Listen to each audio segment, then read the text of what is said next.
ആ, ആ, പ്രധാനമായും ഇന്ന് രക്ഷാപ്രവർത്തനം കേന്ദ്രീകരിച്ചത് മുണ്ടക്കയിലാണ്. നമുക്കറിയാം, കഴിഞ്ഞ ദിവസങ്ങളിലെല്ലാം അവിടേക്ക് എത്തിപ്പെടാനുള്ള ഒരു സാഹചര്യം വലിയ ദുർഘടമായിരുന്നു. അതുകൊണ്ട് തന്നെ അവിടെ നിന്ന് ആളുകളെ പുറത്തേക്ക് എത്തിക്കുന്നത് അവിടെ കുടുങ്ങി കിടക്കുന്നവരെ സുരക്ഷിത സ്ഥലങ്ങളിലേക്കും ആശുപത്രികളിലേക്കും എത്തിക്കുന്നതും ആദ്യ ദിവസങ്ങളിൽ ഒരു ബുദ്ധിമുട്ട് നേരിട്ടിരുന്നു. എന്നാൽ ഇന്നലെ ഉച്ചയോടുകൂടി തന്നെ രക്ഷാപ്രവർത്തകർക്ക് അവിടെ എത്താനായി. അതിന് പ്രധാനപ്പെട്ട കാരണം ഇത്തരത്തിൽ സേനാ വിഭാഗങ്ങൾ തയ്യാറാക്കിയ ഒരു താൽക്കാലിക പാലം അവിടെ സ്ഥാപിച്ചതിനെ തുടർന്നായിരുന്നു.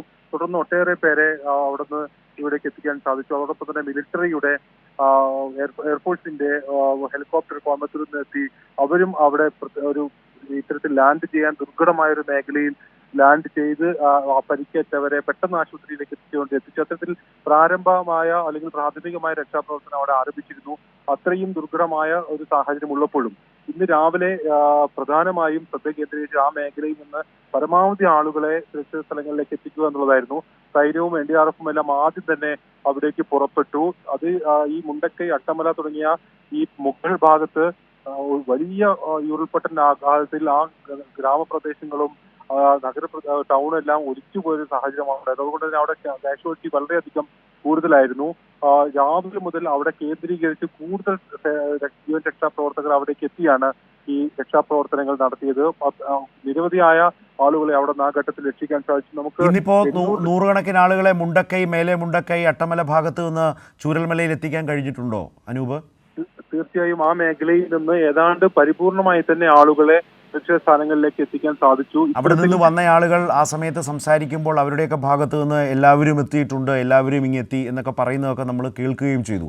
ഇതിനിടയിൽ ഒരു പ്രധാനപ്പെട്ട കാര്യം, തകർന്ന വീടുകൾ, ഏറ്റവും അധികം വീടുകൾ തകർന്നിട്ടുണ്ടാവുക മുണ്ടക്കൈ ഒരു പൂർണ്ണമായും തകർന്ന നിലയിലാണ്. സംസ്ഥാന സർക്കാരിൻ്റെയും മുഖ്യമന്ത്രിയുടെ നേതൃത്വത്തിൽ നടത്തിയ അവലോകന യോഗത്തിന് ശേഷം വന്നിട്ടുള്ള വിലയിരുത്തലുമൊക്കെ അങ്ങനെയും വാർത്തകൾ കണ്ടിരുന്നു.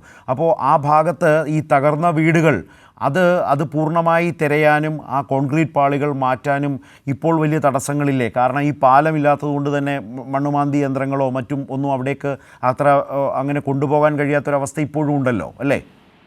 ഇപ്പോഴും അത്തരത്തിലൊരു ബുദ്ധിമുട്ടുണ്ട്. അത് പരിഹരിക്കാനാണ് ആർമിയുടെ എഞ്ചിനീയറിംഗ് വിഭാഗം ഒരു താൽക്കാലിക പാലം ഇപ്പോൾ ഇവിടെ നിർമ്മിക്കുന്നത്. ആ പാലത്തിന്റെ നിർമ്മാണം പൂർത്തിയായി കഴിഞ്ഞാൽ സുഗമമായ യാത്രാ സൗകര്യം അവിടെ സാധ്യമാവും. വാഹനങ്ങൾക്ക് ഉൾപ്പെടെ അടിയന്തരമായി സഞ്ചരിക്കുന്നതിനുള്ള ഇപ്പോൾ അവിടെ സംഭവിക്കുന്ന ഇപ്പോൾ ദൃശ്യങ്ങളിൽ കാണുന്നത് പോലെ തന്നെ തലച്ചുമടായി എത്തിക്കാൻ കഴിയുന്ന സാധനങ്ങളൊക്കെ ഈ ഇന്നലെ പണിത താൽക്കാലിക പാലം എന്ന് പറയുന്ന ഒരാൾക്ക് കടന്നു പോകാവുന്ന ആ പാലത്തിലൂടെ സാധനങ്ങൾ, രാവിലെ ഈ കട്ടറൊക്കെ, വുഡ് കട്ടറും മറ്റുമൊക്കെ തലയിൽ ചുമന്ന് ആഹാര സാധനങ്ങളും ഒക്കെ ആയിട്ട് മുണ്ടക്കൈയിലേക്ക് ആളുകൾ ഈ കടന്നു പോകുന്നത് കാണാമായിരുന്നു. ഇപ്പോൾ ഇന്നലെയും ഇന്നും അങ്ങനെയാണ് ആളുകൾ അവിടേക്ക് പോയിക്കൊണ്ടിരിക്കുന്നത്. അങ്ങനെ പോയി കഴിയുന്നത്ര പരമാവധി ആളുകളെ കണ്ടെത്തി അവരെ തിരിച്ചു കൂട്ടിക്കൊണ്ടുവരുന്നു. അവരെ ഈ പറയുന്ന ഇപ്പോൾ ആ ദൃശ്യങ്ങൾ തന്നെയാണ് നമ്മൾ വീണ്ടും കാണുന്നത്. അപ്പോൾ അങ്ങനെ അവരെ ഈ പാലത്തിലൂടെ കടത്തി ചൂരൽമലയിൽ എത്തിച്ചു കൊടുക്കുന്നു. ചൂരൽമലയിൽ നിന്ന് ഇവരുടെ ആരോഗ്യസ്ഥിതിയൊക്കെ പരിശോധിച്ച് ആശുപത്രികളിലേക്കും ക്യാമ്പിലേക്കും ഒക്കെ മാറ്റുന്നു. ഇതാണ് അവിടെ, ഇങ്ങനെയാണോ നടന്നു വരുന്നത്? ഇത്തരത്തിലാണ് നടന്നു വരുന്നത്. പ്രാഥമിക ചികിത്സയ്ക്കുള്ള സജ്ജീകരണങ്ങൾ, സംവിധാനങ്ങൾ ഇവിടെ ഉള്ള മസ്ജിദിലും അതോടൊപ്പം ചൂരൽമലയിൽ ഈ സ്ഥലത്തും സംവിധാനങ്ങൾ സജ്ജീകരിച്ചിട്ടുണ്ട്. ആവശ്യമെങ്കിൽ വലിയ ചികിത്സ തന്നെ നൽകാനുള്ള സജ്ജീകരണങ്ങൾ തൊട്ടടുത്ത് മേപ്പാടിയിലെല്ലാം താൽക്കാലികമായി ആരോഗ്യവകുപ്പ് സജ്ജീകരിച്ചിട്ടുണ്ട്. മേപ്പാടി, ഈ മുണ്ടക്കയിൽ നിന്ന് ഇവിടേക്ക് എത്തിക്കുന്ന ആളുകൾക്ക് പലർക്കും പരിക്കുകൾ അല്പം ഗുരുതരമാണ്. അതുമാത്രമല്ല, കഴിഞ്ഞ രാത്രി അവർ അവിടെ ഒറ്റപ്പെട്ട മേഖലകളിൽ കഴിച്ചു കൂട്ടിയതുമാണ്. അതുകൊണ്ട് തന്നെ അവരെ എത്രയും പെട്ടെന്ന് ആവശ്യമായ സൗകര്യങ്ങളുള്ള സ്ഥലങ്ങളിലേക്ക് എത്തിക്കുക എന്നുള്ളതായിരുന്നു പ്രധാനമായും ഇന്ന് ചെയ്യേണ്ടിയിരുന്നത്. നമ്മുടെ സംവിധാനങ്ങളെല്ലാം തന്നെ അതിനായി പ്രവർത്തിച്ചു. സൈനികരുടെ സേവനമാണ് ആ ഘട്ടങ്ങളിലെല്ലാം വലിയ തോതിൽ ഉപകാരപ്പെട്ടത്. അവർ നിർമ്മിച്ച താൽക്കാലിക പാലത്തിലൂടെ അവിടേക്ക് ആളുകൾ കൂടുതൽ ജീവൻ രക്ഷാ പ്രവർത്തകർക്ക് മുകളിലേക്ക് എത്താനും കൂടുതൽ പേരെ പെട്ടെന്ന് തന്നെ താഴേക്ക് എത്തിക്കാനും അവിടെ നിന്ന് ചൂരൽമലയിലേക്ക് എത്തിക്കാനും പിന്നീട് ആംബുലൻസുകളിൽ ഈ ആശുപത്രികളിലേക്കും മറ്റും കൊണ്ടുപോകാനും എല്ലാം സാധിച്ചു. അവിടെ നിന്ന് ഏതാണ്ട് 400-500 പേരെ മുണ്ടക്കൈ, അട്ടമല മേഖലയിൽ നിന്ന് മാത്രം രക്ഷിക്കാനായി. ഇതിൽ ഏറ്റവും പ്രധാനപ്പെട്ട കാര്യം, ഈ എറ്റമൽ പോലെയുള്ള തോട്ടങ്ങളിൽ അവിടെ ജോലിക്ക് വന്ന മറ്റു സംസ്ഥാനങ്ങളിൽ നിന്നുള്ള നിരവധി ജോലിക്കാരുണ്ട്. അവർ കുടുംബമായാണ് ഇത്തരത്തിൽ തൊഴിലാളികൾക്കുള്ള ലയങ്ങളിൽ താമസിച്ചിരുന്നത്.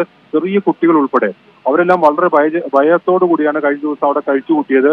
അവരെ പെട്ടെന്ന് തന്നെ ഈ ചൂരൽമലയിലേക്ക് കൊണ്ടുപോകാൻ രാവിലത്തെ രക്ഷാപ്രവർത്തനത്തിൽ സാധിച്ചു. മധ്യപ്രദേശിൽ നിന്നും അതുപോലെ തന്നെ ഉള്ള സ്ഥലങ്ങളിൽ നിന്നാണ്. അത് പല മേഖലകളിൽ നിന്നും ഇത്തരത്തിൽ ഉള്ള സ്ഥലങ്ങളിൽ നിന്നാണ് അവിടേക്ക് ജോലിക്കെത്തിയവരാണ്. അവരുടെ ഒരു മുഖത്തെല്ലാം വലിയൊരു പ്രയാസമായിരുന്നു ആ സമയത്ത് നമ്മൾ കണ്ടത്. കുട്ടികൾ ഉൾപ്പെടെ അവിടെ കഴിച്ചുകൂട്ടിയ ആ ഭീതിതമായിട്ടുള്ള ഒരു സാഹചര്യത്തിന്റെ ഒരു അവരുടെ മുഖത്ത് തന്നെ അത്തരത്തിലൊരു ഭീതി ഉണ്ടായിരുന്നു. ഏതായാലും ഒരു ആശ്വാസത്തോടു കൂടിയാണ് ഞാൻ വളരെ വേഗം അനൂപിനോട് ഒരു കാര്യം കൂടി. ഇപ്പോൾ തന്നെ വരുന്ന വിവരങ്ങളനുസരിച്ച് മരണനിരക്ക് കൂടിയിട്ടുണ്ട്. മരണം 171 ആയിട്ടുണ്ട് എന്നുള്ളതാണ് പുതിയ കണക്കുകൾ സൂചിപ്പിക്കുന്നത്. അനൂപ്, അതും അങ്ങനെ കൂടുതൽ മൃതദേഹങ്ങൾ കണ്ടെത്തിക്കൊണ്ടേയിരിക്കുന്നു. മറുഭാഗത്ത് കാണാതായവരുണ്ട്. ഇതാണ് ഒരവസ്ഥ. ഇപ്പോൾ മുണ്ടക്കൈയെക്കുറിച്ച് നമ്മൾ സംസാരിച്ചു. മുണ്ടക്കൈയിൽ നിന്നും ഉയരത്തിലല്ലേ മേലെ മുണ്ടക്കൈ? പലപ്പോഴും ഉരുള് പൊട്ടുന്നത് മേലെ മുണ്ടക്കൈയിലാണ്. മേലെ മുണ്ടക്കൈയിൽ ഉരുള് പൊട്ടുമ്പോഴാണ് അവിടെയുള്ള, അല്ലെങ്കിൽ അത്തരം ജാഗ്രതാ നിർദ്ദേശങ്ങളൊക്കെ വരുമ്പോഴാണ് ആളുകൾ കുറേ കൂടി സുരക്ഷിതമാണ്. ഇന്നുവരെ ഉരുളുപൊട്ടി ഏതെങ്കിലും തരത്തിലുള്ള അപകടമൊന്നും ഉണ്ടാകാത്ത ചൂരൽമല ഭാഗത്തേക്കൊക്കെ വരുന്നത്, അവിടെ വന്ന് താമസിക്കുന്നത്. അവിടെയാണ് മറ്റേ വെള്ളാർമല സ്കൂളും കാര്യങ്ങളും ഒക്കെ ഉള്ളത്. അവിടേക്കെല്ലാം ഇത്തവണ ഈ ഉരുൾപൊട്ടിയതിൻ്റെ വലിയ ആഘാതം കിലോമീറ്ററുകൾ ഇപ്പുറത്തേക്ക് എത്തുകയായിരുന്നു. അപ്പോൾ ഞാൻ ചോദിക്കാൻ വന്നത്, ഈ മേലെ മുണ്ടക്കൈ, അട്ടമല, ആ പ്രദേശങ്ങളെക്കുറിച്ച് എന്താണ് അവിടെ പറഞ്ഞു കേൾക്കുന്നത്? മുണ്ടക്കൈയിലേക്ക് രക്ഷാപ്രവർത്തകർ ഇന്നലെ വൈകുന്നേരവും ഇന്നുമായിട്ട് കുറേ എത്തിയിട്ടുണ്ട്. അതും കടന്ന് മുമ്പ് പറഞ്ഞ ഈ പ്രദേശങ്ങളിലേക്ക് കാര്യമായി രക്ഷാപ്രവർത്തകർക്ക് ഇപ്പോൾ എത്തിപ്പെടാൻ കഴിഞ്ഞിട്ടുണ്ടോ? ഇപ്പോൾ ഈ ദുരന്തബാധിതമായിട്ടുള്ള എല്ലാ മേഖലകളിലേക്കും രക്ഷാപ്രവർത്തകർക്ക് എത്താൻ സാധിച്ചിട്ടുണ്ട്. ഞാൻ നേരത്തെ പറഞ്ഞ ഈ മറ്റു സംസ്ഥാനങ്ങളിൽ നിന്നുള്ള ആളുകൾ, അവർ താമസിച്ചിരുന്നത് ഏറ്റവും മുകൾ ഭാഗത്തെ ഈ എസ്റ്റേറ്റ് പാടികളിലും ലയങ്ങളിലുമാണ്. അതുകൊണ്ട് തന്നെ അവരെല്ലാം ഒരുപക്ഷെ ഈ യാത്രാ സംവിധാനങ്ങളും മണ്ണിടിച്ചിലും എല്ലാം കാരണം തീർത്തും ഒറ്റപ്പെട്ട നിലയിലായിരുന്നു. ഏതാണ്ട് പ്രതീക്ഷകൾ പോലും അവസാനിച്ച ആ ഒരു ഘട്ടത്തിലായിരുന്നു പല കുടുംബങ്ങളും. ഉദ്ദേശം ഈ ചൂരൽമലയിൽ നിന്ന് എത്ര കിലോമീറ്റർ അകലമുണ്ടായിരിക്കും ഏറ്റവും ഉയരത്തിലുള്ള ഏറ്റവും അവസാനത്തെ പ്രദേശം? അതായത് ചൂരൽമലയിൽ നിന്ന് നോക്കിയാൽ ഈ ഉരുൾപൊട്ടലിൽപ്പെട്ട ഒരു അവസാനത്തെ പ്രദേശം, ഏറ്റവും ഉയരത്തിലുള്ള പ്രദേശം, അതായത് രക്ഷാപ്രവർത്തകർ എത്തപ്പെട്ടിട്ടുള്ള ഏറ്റവും പരമാവധി ദൂരം എന്ന് പറയുന്നത് എത്ര കിലോമീറ്റർ ഉണ്ടാവും അനൂപ്? ഉരുൾപൊട്ടൽ നടന്ന സ്ഥലത്തേക്ക് ഏതാണ്ട് 5 കിലോമീറ്ററോളം ഉണ്ടാകും. എന്നാൽ ഈ പ്രഭവ സ്ഥാനത്തല്ല മേലെ മുണ്ടക്കൈ എന്ന് പറയുന്നത്. അതിനുശേഷം പിന്നീടും താഴ്ഭാഗത്താണ്. അതാണ് ഒരു ആദ്യ ഉരുൾപൊട്ടലിന് ശേഷം ആദ്യമായി ഈ മണ്ണും മലവെള്ളമെല്ലാം ഒലിച്ചു വന്ന സ്ഥലം മേലെ മുണ്ടക്കൈയാണ്. അതിനും താഴെയാണ് ചൂരൽമല. ഏതാണ്ട് ഒരു ചൂരൽമലയും മേലെ മുണ്ടക്കൈയും തമ്മിൽ ഏതാണ്ട് ഒരു 3 കിലോമീറ്ററോളം അകലമുണ്ട്. അതിന്റെ ആഘാതം ഏറ്റവും കൂടുതൽ സംഭവിച്ചിരിക്കുന്നത് ഈ മേലെ മുണ്ടക്കയിലും പിന്നീട് താഴെ ചൂരൽമലയിലുമാണ്. അതുവരെ ഒരു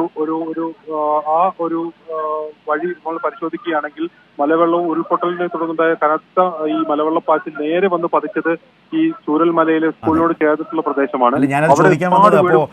കഴിഞ്ഞ ദിവസം, ഇന്നലെയുമല്ല അതിനു മുമ്പുള്ള ദിവസം രാത്രിയാണ് 2 ഉരുൾ പൊട്ടിയത്. അന്നു മുതൽ തന്നെ ഭയങ്കര ആശങ്കയോടെ ഭയചകിതരായിട്ട് ഈ പറഞ്ഞ ആളുകളൊക്കെ ആ പ്രദേശങ്ങളിലൊക്കെ കഴിഞ്ഞുകൂടുകയാണ്. എങ്ങനെയോ ജീവൻ നഷ്ടപ്പെടാതെ എങ്ങനെയൊക്കെയോ കഴിഞ്ഞുകൂടുകയാണ്. രക്ഷിക്കാൻ ആരെങ്കിലും എത്തും എന്ന നിലയിൽ അവരൊക്കെയാണ് ഇന്നിപ്പോൾ നമ്മൾ ഇന്നത്തെ ഈ പകൽവെട്ടത്തിൽ ഇപ്പോൾ നമ്മുടെ മുമ്പിലൂടെ ചൂരൽമലയിലേക്ക് എത്തുന്നത്. ഈ പറഞ്ഞ ഒരു 3 മുതൽ 5 കിലോമീറ്റർ ദൂരം, ഏതാണ്ടൊരു 30-35 മണിക്കൂറാണ് അവർ സുരക്ഷിതമെന്ന് അവർ അപ്പോൾ കരുതിയ സ്ഥലങ്ങളിലൊക്കെ എങ്ങനെയൊക്കെയോ പിടിച്ചു നിന്നത്.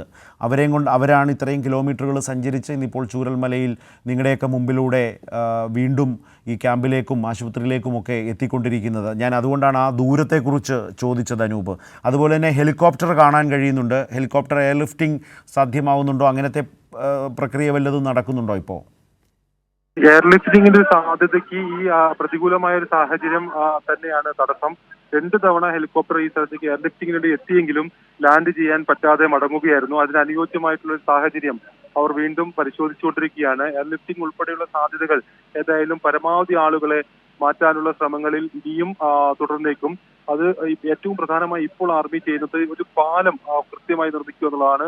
ഒരു വാഹനങ്ങൾക്ക് കടന്നു പോകാൻ പാകത്തിൽ, അല്ലെങ്കിൽ ആംബുലൻസുകൾക്ക് എത്താൻ പാകത്തിൽ, മുകൾ ഭാഗത്തു നിന്ന് ആളുകളെ എത്തിക്കാൻ പാകത്തിൽ ഒരു ശക്തമായിട്ടുള്ള ഒരു പാലം, ശക്തമായ കുത്തൊഴുക്കുള്ള ഒരു സ്ഥലമാണ്. അതുകൊണ്ട് തന്നെ ഈ താൽക്കാലിക പാലം നമുക്ക് അത്രയ്ക്ക് അത് കൂടുതൽ ആളുകളെ കൊണ്ടുപോകാനും മറ്റൊരു ശേഷിയുള്ളതല്ല. അതുകൊണ്ട് തന്നെ ശക്തമായിട്ടുള്ളൊരു പാലം നിർമ്മിക്കണം. അതിനായി എഞ്ചിനീയറിംഗ് വിഭാഗം ശ്രമിച്ചുകൊണ്ടിരിക്കുകയാണ്. അല്പസമയത്തിനകം തന്നെ ആ പാലത്തിന്റെ നിർമ്മാണം പൂർത്തിയാവുമെന്നാണ് നമ്മൾ പ്രതീക്ഷിക്കുന്നത്.